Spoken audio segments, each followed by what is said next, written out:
Hello, beautiful conscious creators. So the term higher self is becoming more and more widely used these days. And has that ever made you wonder, well, what is the higher self? And most importantly, how will I know my higher self is talking to me? Both very important questions. So today we're going to be talking about what the higher self is, and I'm going to be giving you 5 key signs that your higher self is talking to you. I'm Kim Falcon, intuitive channel, quantum healer, and hypnotherapist. And I'm so glad you're here because this is a fun topic to talk about because we're essentially talking about you. And once you know the signs, you'll recognize when this is happening in your life and your connection to your higher self will grow even stronger.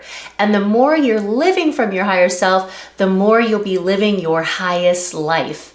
And who doesn't want that? So let's start with answering the question, what is the higher self? Well, simply put, the higher self is the highest aspect of you, your soul. It's your intuition. It is the infinite aspect of you that is never disconnected from the divine. It's also what many call your future self, the part of you that's already achieved everything it is you desire. I also like to say the higher self is like Big Brother, always watching you, but from a place of love. So if your higher self never disconnects from the divine and is that very wise part of you, your deepest, highest, wisest part of you, you can see the importance of connecting to your higher self and the infinite benefits you experience from this connection. So in the beginning, our higher self feels like it's separate from us. And when we have a spiritual awakening, that part of us starts to come online more and more.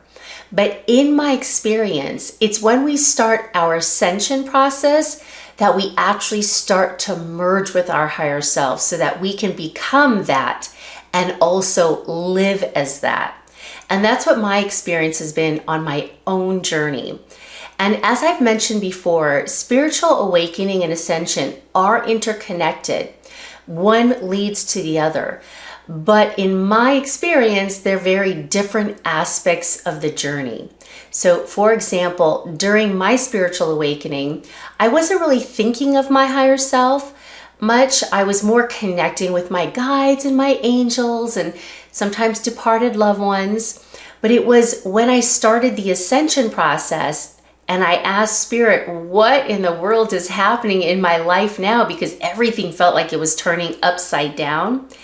And that is when my higher self came through and told me the merging process has begun. So when we merge, it all happens energetically because it's a higher consciousness that you then start to live by. And so you might be asking, well, why was your life turning upside down? Well, that's a normal part of the ascension process. Then your higher self merges with you and then your life starts to change in the highest of ways. So what does it feel like when your higher self does start to talk to you? Well, there are many ways that this part of you may get a message across to you.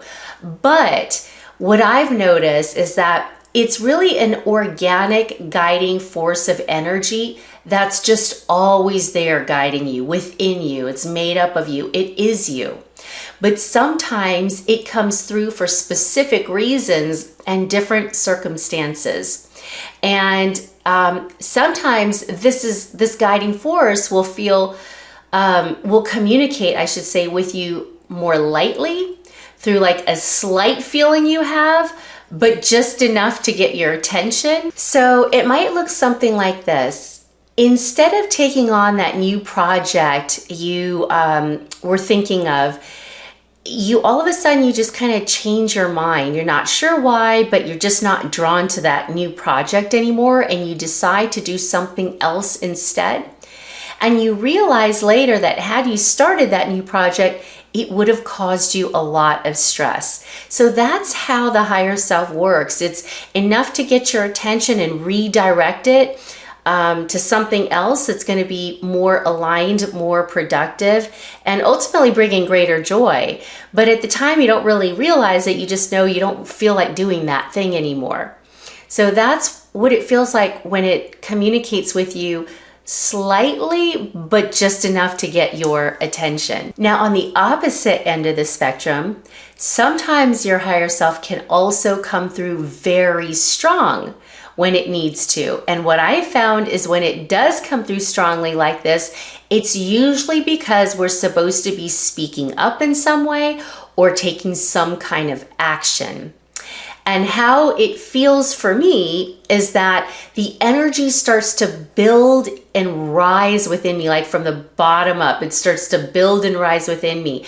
And it's undeniable. It's like a buildup that feels like it's gonna burst. If I don't do what I'm supposed to do, that energy is gonna burst. And you might say, well, how do you know what to do when you're supposed to do it?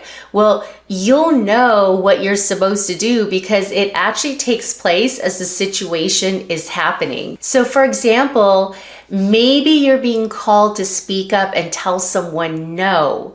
And in this conversation that you're having with them, the energy starts to rise because you're supposed to speak up and say to that person, no, enough is enough, because you're being taken advantage of in some way.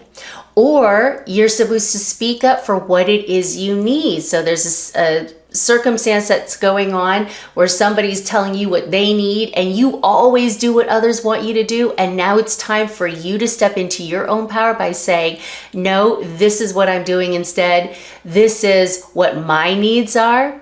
So that's what I mean. This energy will rise within you, and it's more than a nudge. It's like a hitting over the head, like speak up now. Say what you have to say, take action in some way. And I found that this happens when I'm supposed to bring something back into balance again, or make new choices to break out of a karmic timeline. So karmic timeline is just, it's a reality that's unpleasant because you're repeating unconscious patterns or programs that aren't coming from your highest self, more coming from your lower self. And so it's very important that when we have these feelings, we listen to how it is we're feeling inside. Otherwise, there's usually some kind of lesson or hardship that come with it. Or we'll find ourselves repeating difficult patterns over and over again. So that buildup of energy is there to say, hey, stop that pattern, speak up now, take action, do something differently, break out of that timeline so that you can bring in a reality that is going to bring you greater joy, that you will have greater ease in, and that is coming from being created from the higher side of you versus the lower side of you. So if you're finding value in this and you're finding that this information is helpful, please hit the like button, subscribe to my channel, and share it out with a friend who it can also help, because the more people that are consciously connecting to their higher self, the better this world will be. So while our higher selves will speak to us in different circumstances when it wants to get our attention, when we start to merge with our higher self and therefore live by it, there are noticeable ways our life will shift overall. And these are signs that your higher self is talking to you and talking to me, talking to us, and guiding us by how it is reflected in our life. So here are 5 examples of this in no specific order. Okay, so the first one is living with meaning and purpose become paramount, which means we're mindful of how and where we're spending our energy. And we start to feel that what brings in meaning and purpose is our contribution to the greater good of the whole. So we move beyond only thinking of ourselves and thinking, well, what's in it for me? That's kind of the old way of being. And we're more drawn to contributing and making choices and doing things that are going to contribute to the overall good of the whole. All right, so the second way our life shifts when our higher self is guiding us and talking to us is our value system starts to change. And for the first time for many of us, we start to prioritize ourselves and our needs based on a new set of values. So things like our jobs, our relationships, our activities, where we're living more than often, will also shift according to our new values. And it becomes nearly impossible to compromise ourselves in these situations anymore in the way that we used to. We just have no desire. It's like we don't want to go back to the old. We see and feel a new way of being, and that feels better to us because it's our higher self that it is guiding us and that we're living by. And we see that there's more, life feels better. We feel better. Everything about our existence is better. So the third thing is we become hyper aware of the decisions we make. And we find that we make our decisions based on our new value system. So with every choice, we are mindful of what and how we are creating our realities. And we are and also like how we are treating ourselves and others in this process. So we start to create our experiences from a conscious place. That's why I say, hello, beautiful conscious creators.